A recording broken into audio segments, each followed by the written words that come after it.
The July 9th zoning meeting for the Parish of Ascension will now come to order. Patrice, will you introduce yourself there, please? Patrice Johnson, zoning secretary. All right, and I would like to also note that all members are present. Oh, Ricky's here now, too. Would you like to introduce yourself, Ricky, since we're here? This is Ricky Compton, Planning and Development Director. Thank you. All right. We have corrected minutes here for the previous meeting. Has everyone looked at the corrected minutes? It just concerned the adoption of the prior minutes, right? The correction? Right. Yeah, okay. I move that we approve. All right. Do we have an abstention? Yes, I'm gonna, since I was not at the May 14th meeting and not a commissioner at that time, I'm going to abstain All right, from that so vote. I have a motion. Do I have a second? Okay, I'm sorry. I have a motion and a second. All in favor? Aye. Those opposed? All right. I have no comments, and I think our item 7A is pulled. So item 7B, zoning review ID 2243.14, lot A1 of the Wilbert Sheets property on Boone Parsons, for Boone Parsons Enterprises LLC.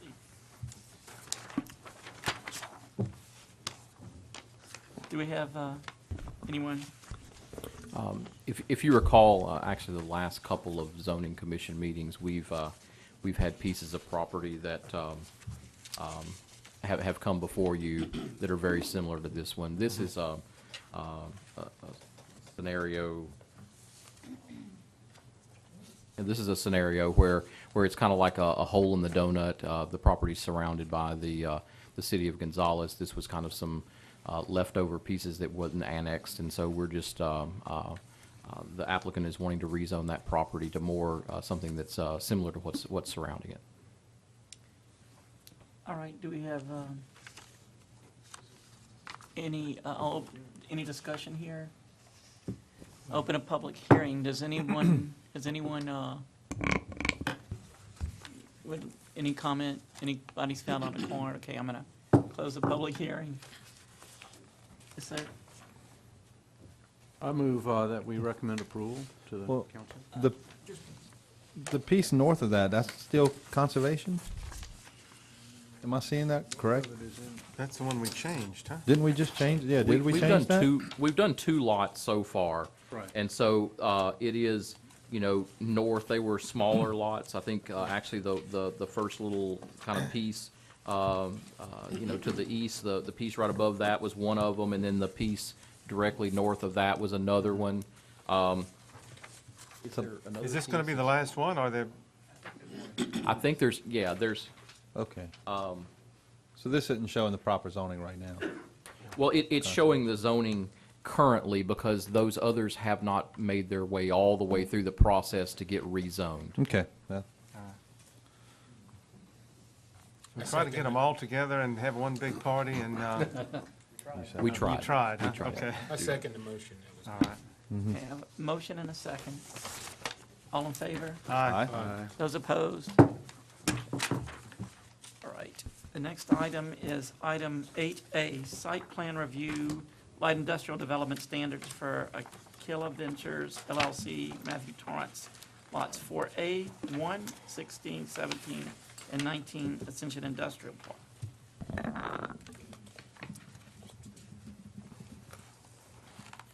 Matthew Torrance representing Aquila Ventures.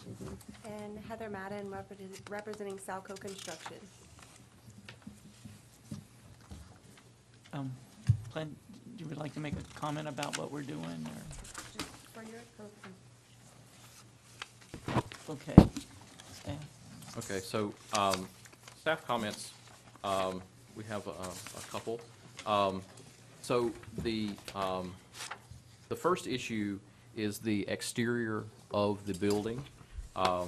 The section of the code says the majority of the exterior and externally visible opaque surfaces shall be constructed of the following materials: 1, brick; 2, architectural precast concrete panels; 3, decorative concrete block; 4, cut stone; 5 wood, or 6 other building materials that the planning and development staff determine will present a visual statement of building structure's strength, permanence, and attractiveness. The building materials used shall be harmonious with the natural environment and with general character of a high-quality business park. And so our comment, if you look at the elevations that are provided in the packet, is that the materials of the building that front the 2 roads only have brick up to about the halfway mark of the building, and then from that mark, it's a metal cladding, and so our comment would be that it's not really meeting that particular section. We would, I guess, compromise, if you will, that if you know, an additional several courses of brickwork were provided, you know, higher on the building, that we would be okay with less metal and more brick, I guess, is where we're at there. And then another comment pertains to the number of bay doors that front the road. And so, you know, the section of code states that no loading dock shall face the street unless the site configuration is such that it is unavoidable. In that event, the planning and development staff shall specifically review and approve the location of the loading dock. And so, I guess I will at least caveat that in the recent past, we did have one of these that came through and was approved, where it did have some loading dock or loading doors that fronted the road. I will say that our zoning official did agree that he made a mistake on reviewing that one, and that he just didn't catch it. And so in that particular instance, it was not 5 loading doors that faced a road. It was a single door, if I'm not mistaken. So what we would, I guess, like to see as a compromise is, since there are 4 lots that are being developed for this building, is if we could see the reduction in the number of bay doors, so that only a number of bay doors exist that equate to the number of lots being developed. So that would be at a reduction of 1 overhead door. So that's really where we're at with this particular review. Are we calling a bay door the same as the loading dock? Do we need to get into specifics that there may, or is there a loading dock not there and just a bay door? I don't believe there's a dock at all on this particular building. It's at the grade of the surrounding pavement. Does So, does it say that we can't have bay doors facing the street in the code? I don't- I would say that the code is not that specific. Right. The light industrial is intended for office, warehouse type uses, and I think the second you start putting loading bay doors in that type of a space, it changes the character. And so what we were simply stating was, down at the end of the street, I believe the same builder built a building with the bay door facing the street. And if we're going to continue that trend, we would like to limit it to the number of lots that are actually there. And since they're combining 4 lots, we said we could probably swallow 4 bay doors facing the street. That is not the intent of the business park, or what is now called light industrial. I mean, those were intended to be, you know, nice-looking, brick-clad buildings facing the street, and, you know, large open spaces. And if there's laid-down yards, those are fully enclosed. There's a character for what the light industrial is called out in the code. And we feel like if we start allowing bay doors and things like that facing the street, you've changed the character of light industrial. Well, Ricky, I mean, not to push back on you personally, but I mean, I feel like that should be part of the ordinance, that it should say. Which is why this is No. before you. We Okay. feel like if they meet the code 100%, we can stamp that, and the chairman will say, yes, we agree. Okay. This did not, in our opinion, meet the code 100%. We brought it to y'all for y'all's interpretation. We won't lose any sleep over the decision you make. Okay, I mean, that sounds good. I mean, it's not cut and dry in the code. I didn't see anywhere it was either. And I mean, What's the building gonna be for? It's for Cypress Equipment. They're an air compressor service and sales company, currently located in Baton Rouge, and looking to relocate into Ascension.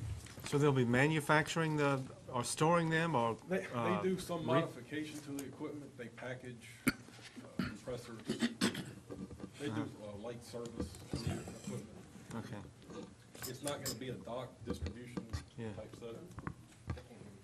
And that's what I feel like we're trying to avoid, make a dock distribution setup maybe more than, in my opinion, bay doors. I mean, the brick is gonna be on the roadside. Along with the stucco panel. It's not a metal panel. It is a metal panel, but it's coated with a stucco finish. So it's not, you're not gonna see metal panels on the building. It's this. It's just like a stucco finish, Oh, except that's- over a metal panel. Okay. This lets us eliminate light gauge framing behind the panel.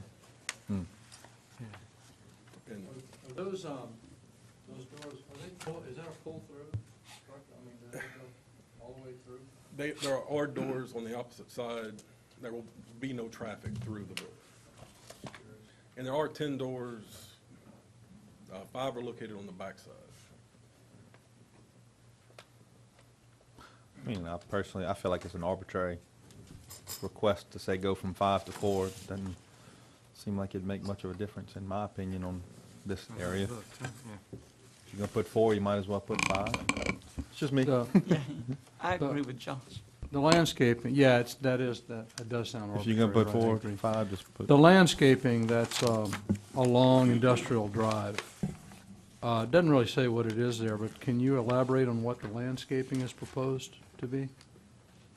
Because trees and other things which would help make the area We more have several aesthetic, trees. more pleasing, might help to alleviate. No, we do have quite a bit of landscape. We do have quite a bit of landscaping. You can see that we've got 4 Class A oaks, or I'm sorry, 8 Class A oaks, 8 Savannah hollies, which are a shrub, a big shrub. And the azalea bushes, we've got 11 of them.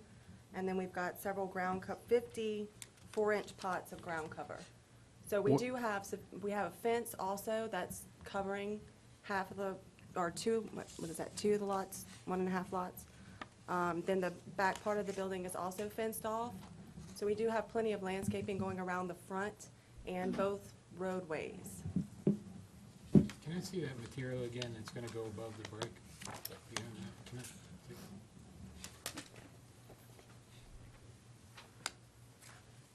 That's nice. That's a 20 gauge steel coated with stucco. Better get that in a house. Between the two driveways along Industrial Drive, the median between the two driveways, is that azalea bushes in there? What is that? You've got the holly and the azaleas, yes. What's the height of those? Azalea bushes, mine aren't very big. The azaleas get 12 inches high and the hollies get 8 foot high. Hollies. Okay. Looks nice. I like the brick. I like the stucco. I don't feel like 4 versus 5 would make much of a difference in my world. And that's only on 2 sides, right? 2 sides where the brick is, this finish you're talking about? It's the frontage on Highway 30 and the 30, frontage on and then Industrial. The back is just all that metal coating, or No, the back is All just regular metal. metal. But that's the back. Mm-hmm.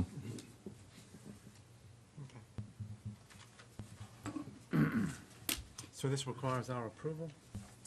Yeah. I think It Josh doesn't? might have made a motion. I'm Does not it, sure. does it require our approval? Is that what you, yeah. Well, if Josh has it, I move to approve the plan as presented. Yes. Okay, so I think I have a, I'll second Matt's approval. Okay, Matt's, so- I don't think I made a motion, so I'll second Matt's motion. have a motion and a second. All in favor? Aye. Those opposed? Thank you.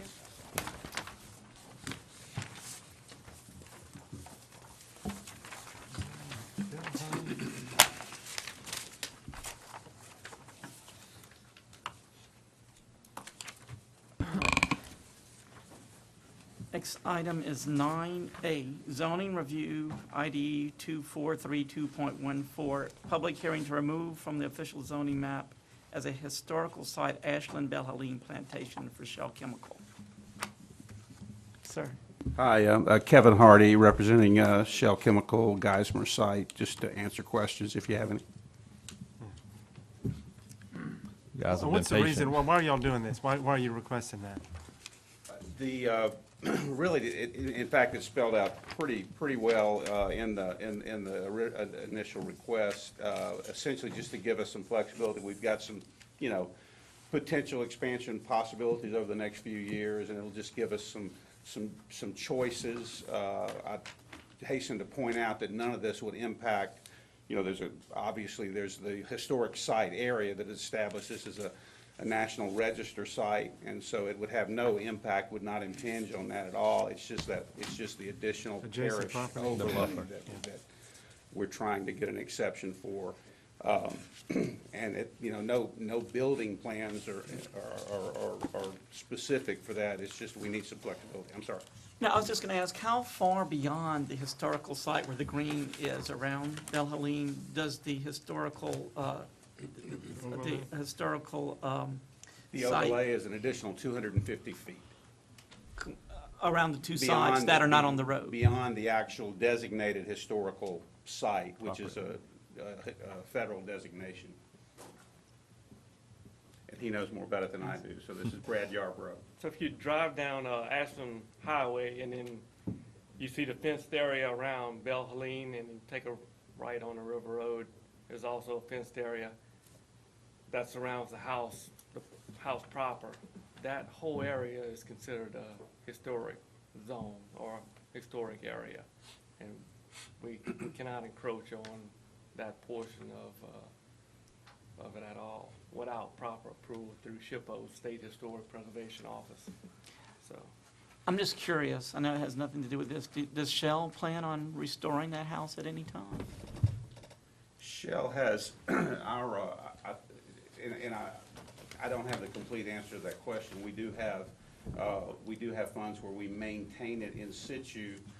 There are no plans to develop it further, but we certainly maintain it, make sure it retains its historical integrity, remains standing, primarily external, make sure the rain's not soaking in, that sort of thing. There are certain stipulations that are attended with the historic designation that we have to adhere to. I believe I'm right about that. yes. You're asking us to go all the way up to the 250-foot mark?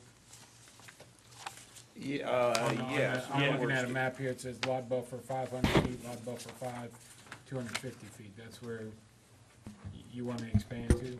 So the 250-foot buffer is in place right now. That's what the parish only requires that.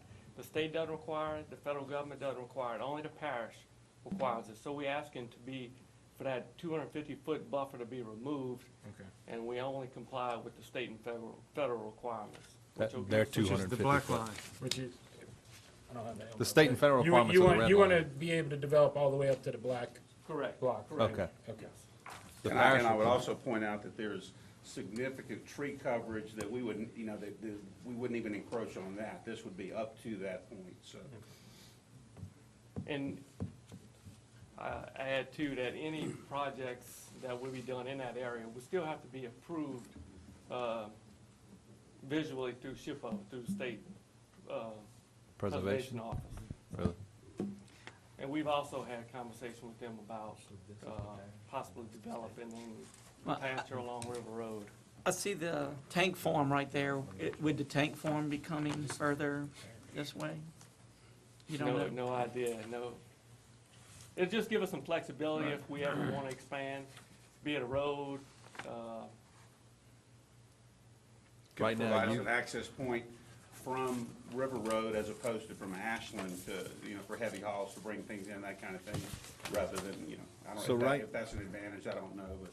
Right now, you can't touch anything in between the green line and the black line because of this 500-foot buffer. Now, the 500-foot buffer is by the parish, it's a 250-foot buffer. That's so we have a 250-foot buffer from the red line that the parish from required? the black line to the red line, correct. That's what the parish said. Now, where did from the red to the green come from? I'm not familiar with The- with that the- particular diagram. That's a Yeah, 500-foot the buffer. 250-foot buffer area restricts to only certain uses Okay. because of the historic overlay zone. From the 250 to the 500-foot buffer beyond the boundary lines any use is permitted in the underlying zoning district, subject to buffering requirements. And so that's why there's a red line and a green line. okay. Because the 250 is a restricted buffer area. You're allowed to do things within that 250 to 500 pending that you follow the buffer requirements. So the request is to make it all basically a green zone based on that map? Or to The remove request any- is to remove all of it altogether and only make it like the historic site itself, the black line. There would be no overlay if this is approved. So the green line doesn't move to the red line, there will would be be no no buffer lines around requirement. There'd be it's no all. line, just the black line. Well, just for reference, the lines don't exist in the zoning world. What it is where the historic site is represented by a star on our zoning map. And when somebody comes to us to do something relevant to that site, we throw those lines to show them where the buffers are. When we remove the star, you remove the ability for them to do the things that are allowed in a historic site overlay, and it removes the restrictions of these exterior buffers. So this motion that you're going to make is to amend the zoning map to remove the star, which represents our historic site overlay. But there's still the national.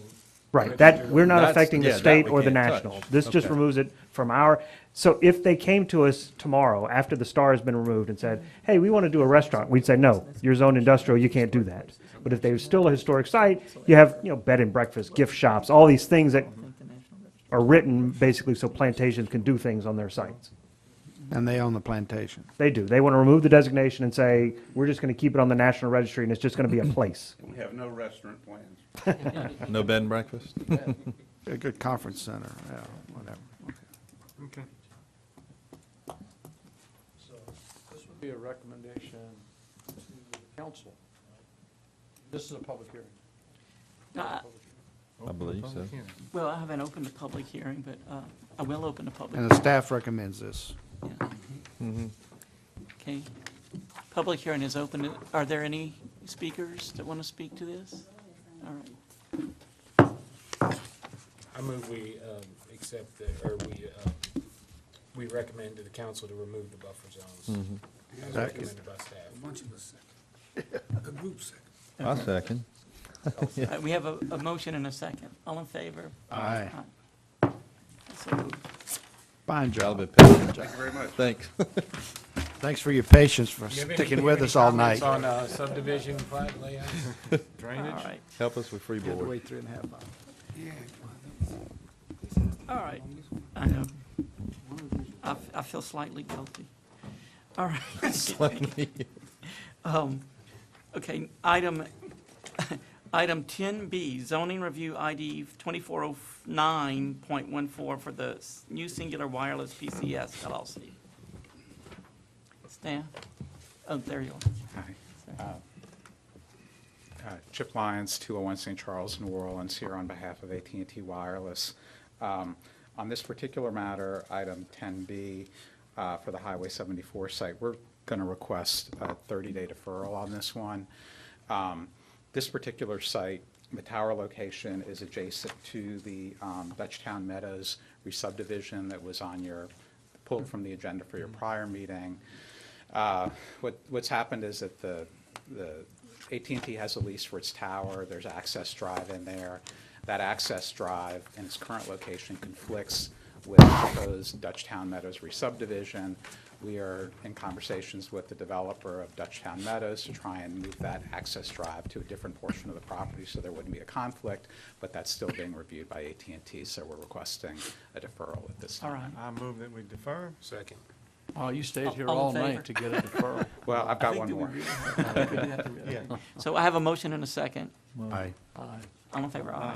Okay. All right. All right, now the next one is 10C, the review of the singular wireless AT&T tower on Prince Road. Yes, and Chip Lyons, 201 St. Charles, New Orleans, here on behalf of AT&T Wireless. This is a application for a new tower location. It would be and first of all, y'all have been here for a very long time, so I'm going to keep this as brief as possible. This would be a 205-foot monopole in a rural zoning district. We need a conditional use, given the underlying zoning. There's no setback variances are required. I believe we're in compliance with the parish requirements, and also think that that planning staff has recommended approval on this.